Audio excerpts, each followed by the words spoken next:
Alhamdulillahirabbil alamin.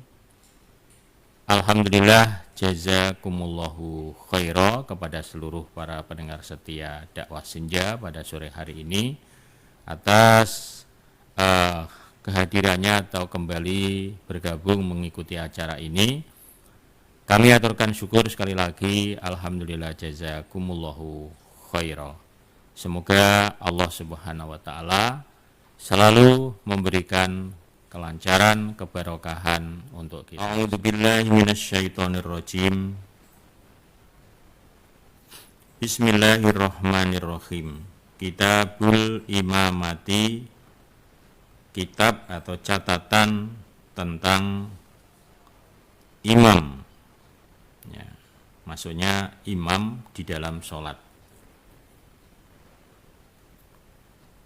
Kemarin sudah dibahas tentang masalah azan, tentang masalah iqomah, ya.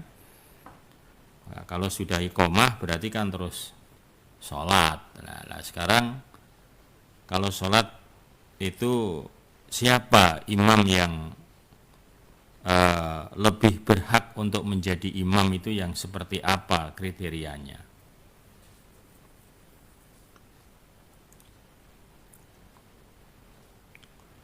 Man siapakah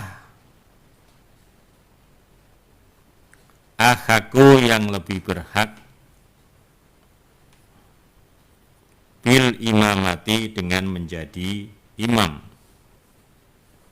Nah, siapakah seseorang yang berhak untuk menjadi imam sholat?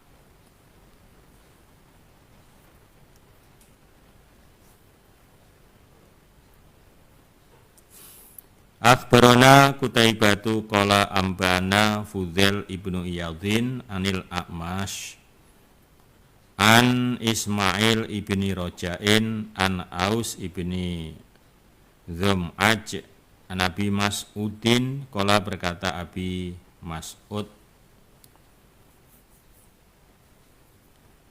qala bersabda Rasulullah sallallahu alaihi wasallam, ya ummu mengimami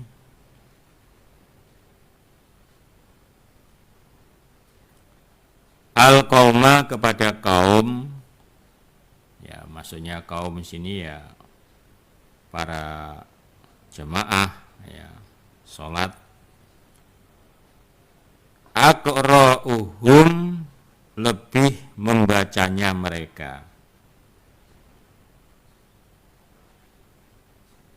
aqra'uhum lebih membacanya mereka li kitabillahi kepada kitabnya Allah yaitu Al-Qur'an. Kriteria yang pertama yang berhak untuk menjadi imam adalah yang paling bagus membaca Al-Qur'annya. Jadi lebih membacanya artinya yang bacanya lebih bagus, ya bagus, ya benar. Nah, ya, jadi kriteria nomor 1 itu kriteria yang nomor 1. Siapa di antara para jamaah semuanya di situ yang membaca Al-Qur'annya lebih bagus, lebih benar. Walaupun mungkin usianya masih muda, ya nggak apa-apa, karena imam sholat itu tidak harus yang tua. Nah, jadi beda ya. Kadang-kadang orang pandangnya, itu aja yang tua loh, kok yang tua? Enggak. Jadi kalau untuk ngimami sholat itu kriterianya yang bacaan Al-Qur'annya yang paling baik.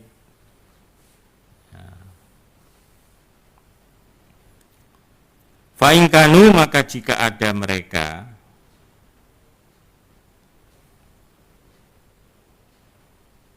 fil qiraati di dalam bacaan sawaan sama faqaddamuhum maka lebih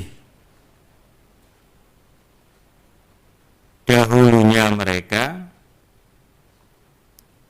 Fa'aqdamuhum lebih dahulunya mereka fil hijrati di dalam hijrah.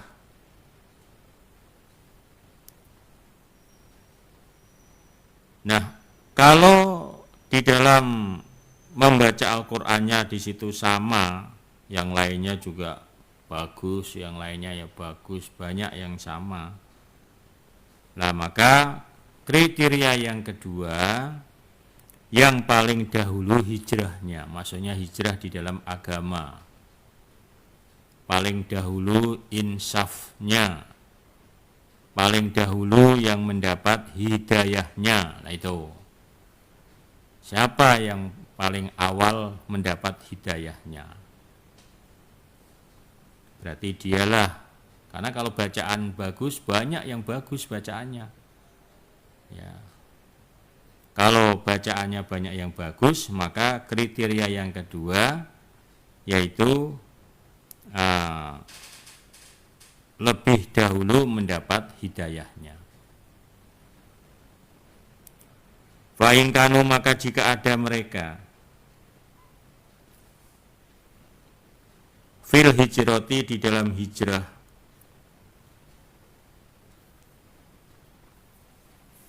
sawaan sama, ternyata hijrahnya sama, dapat hidayahnya sama waktunya, hanya beda hari barangkali.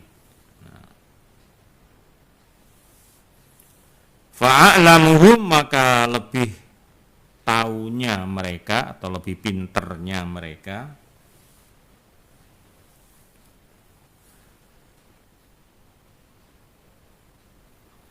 bisunati dengan sunnah atau hadis.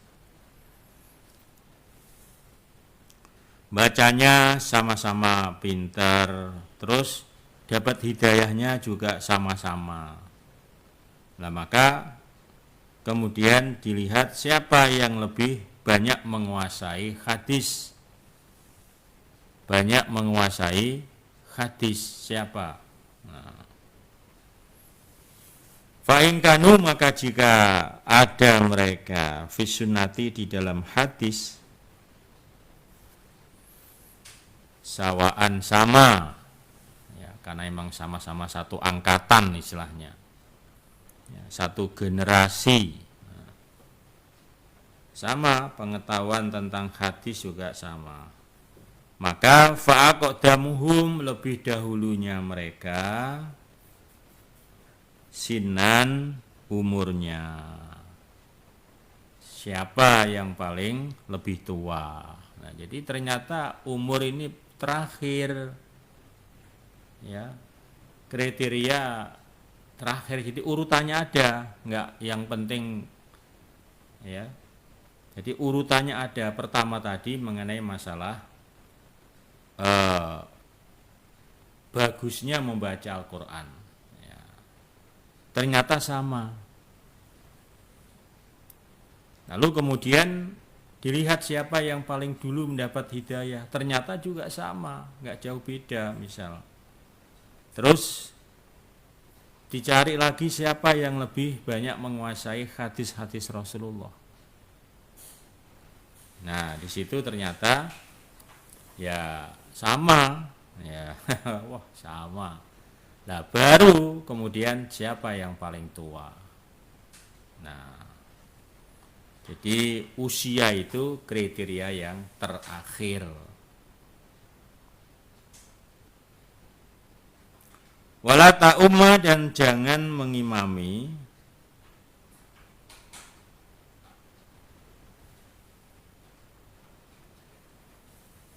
ar-rajula seorang laki-laki fi sultanihi di dalam kekuasaannya orang laki-laki.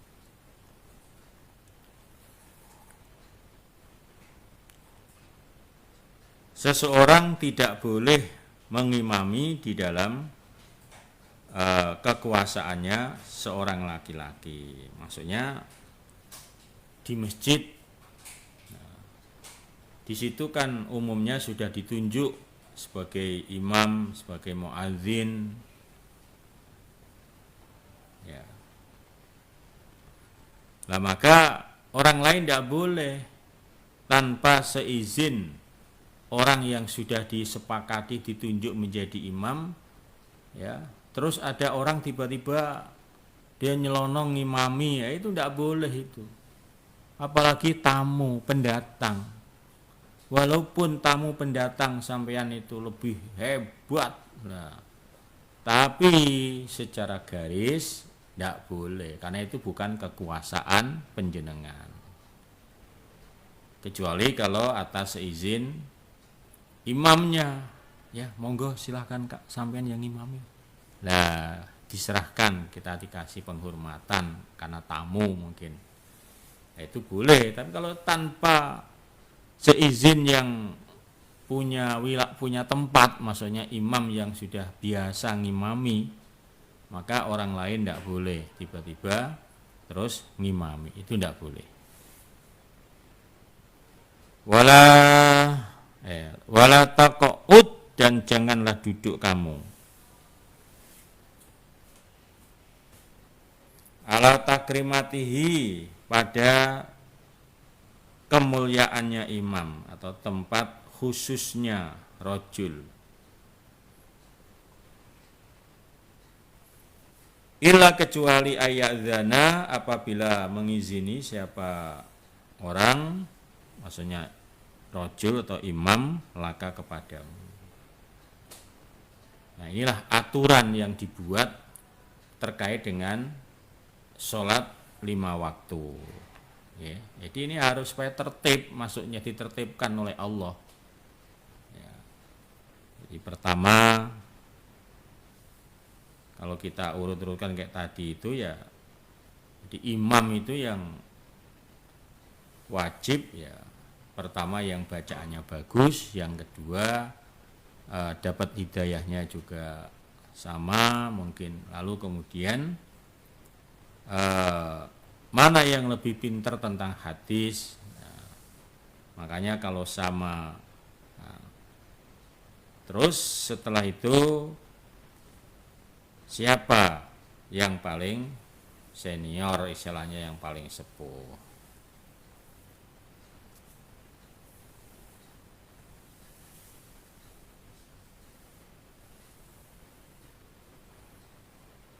Itu ya, jadi tidak harus yang tua.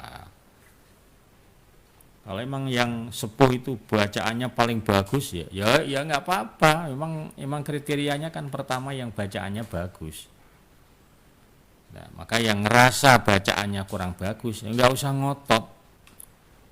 ngotot ngimami lah. Ngapain? Kalau bacaannya masih belebotan, bacaan Al-Qur'annya masih apa itu bertata-tata, tertatih-tatih, ya, ngimami lah, itu malah nanti jamaahnya enggak khusyuk itu nanti. Nah, makanya kenapa Allah, ya, memerintahkan atau memberitahukan Nabi, ya, bahwa imam sholat itu ada kriterianya tersendiri.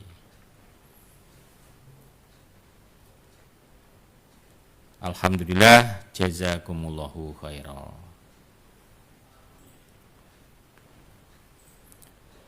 Ma yakulu, apa-apa yang membaca. Ditutup ya. Belum lah. Ma yakulu, apa-apa yang membaca al-imamu, seorang imam, idza taqaddama, ketika maju siapa imam.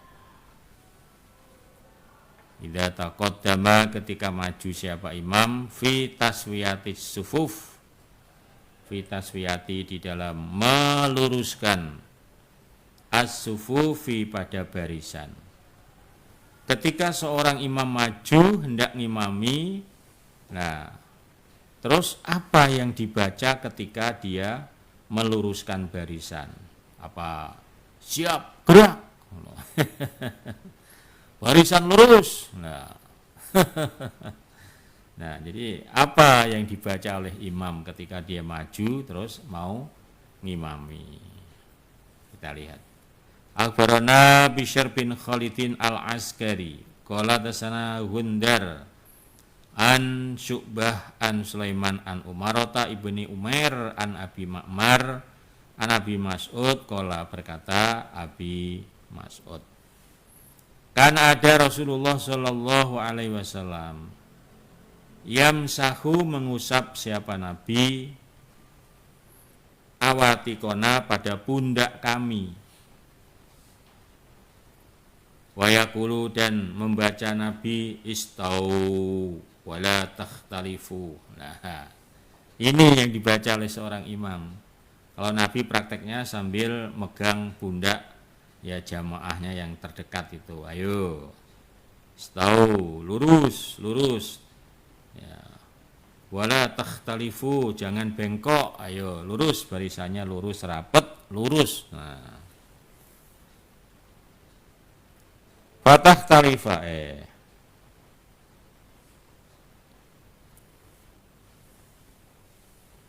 wala tahtalifu dan janganlah bengkok kamu sekalian. Kami ulang. Wayakulu berkata Nabi istawu luruskanlah sofnya itu barisannya lurus. Wala tahtalifu dan jangan berselisih maksudnya jangan bengkok. Orang baris sholat kok barisannya ya pelenyak-pelenyok itu ada yang maju agak maju ada yang agak ke belakang. Nah makanya sholat berjamaah itu masing-masing dirinya harus meluruskan barisan, merapatkan dan meluruskan. Fatah talifah maka akan bengkok kulubukum hati kamu sekalian. Lurus sholat barisannya jangan bengkok. Kalau sampai bengkok maka hati kalian juga akan bengkok. Waliya wal yalanni dan hendaklah mendekat padaku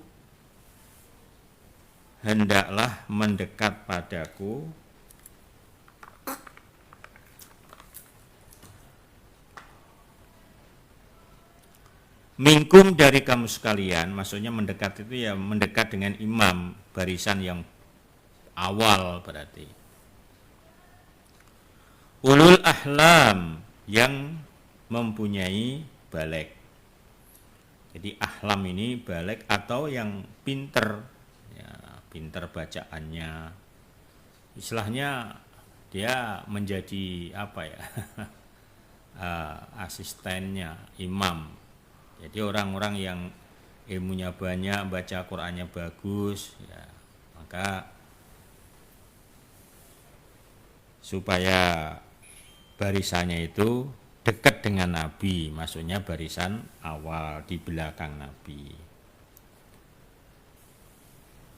Wan nuha dan yang berakal, wan nuha dan berakal, ya, berilmu, berakal. Suma kemudian alladzina orang-orang yalunahum yang mendekati mereka pada mereka. Suma alladzina kemudian orang-orang yalunahum yang mendekati mereka hum pada mereka.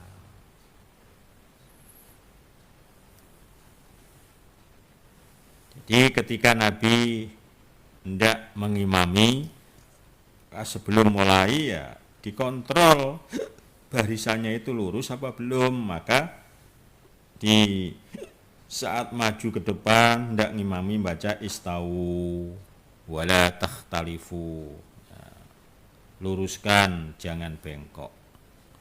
Kalau bengkok berarti hati kalian nanti akan bengkok. Dan orang-orang yang berakal, orang yang pinter dari kalian supaya softnya lebih mendekat dari saya. Kalau imamnya ada yang keliru, maka dia bisa mengingatkan.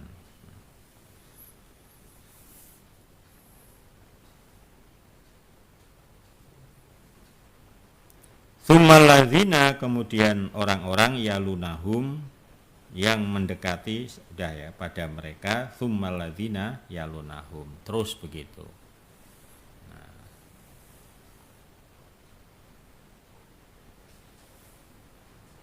Ya, jadi itu adalah tata cara ya di dalam kita mengerjakan sholat berjamaah. Mulai kemarin azan, qomah, sekarang imam. Nah, ada imam, kemudian sholat. Nah, maka supaya diusahakan yang ilmunya lebih banyak, dia lebih lama, ya, maka softnya lebih dekat dengan imamnya itu. Alhamdulillahi jazakumullah khairan. Demikian Bapak Ibu para jamaah sekalian untuk lanjutan pengajian kita bismillah, semoga menambah manfaat, menambah barokah. Alhamdulillah jazakumullahu khairan.